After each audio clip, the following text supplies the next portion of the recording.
අයිබෝවන් අද මගේ බ්ලොග් එක ලංකාවේ ලස්සනම තැනකින් අපි යන්නේ ගාලු කොටුවට. ගාල්ල කොටුවේ ප්‍රධාන දොරටුව. අපි මේ ඊතිහාසික නගරය ඇතුළට යමු. මේ ඇවිදින්නේ කොටු පවුර උඩ එක පැත්තකින් මුහුද අනිත් පැත්තෙන් ලස්සන නගරය. නියමයි. ගාලු කොටුව ප්‍රසිද්ධ ලයිට් හවුස් එක තමයි මේ.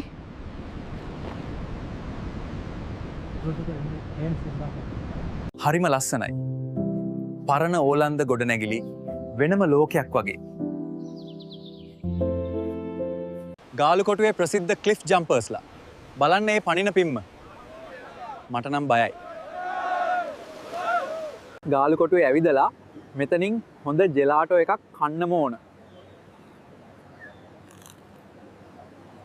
ලස්සනම හිරු බැස යාම. අදට ගිහින් එන්නම්. මගේ channel එක subscribe කරන්න.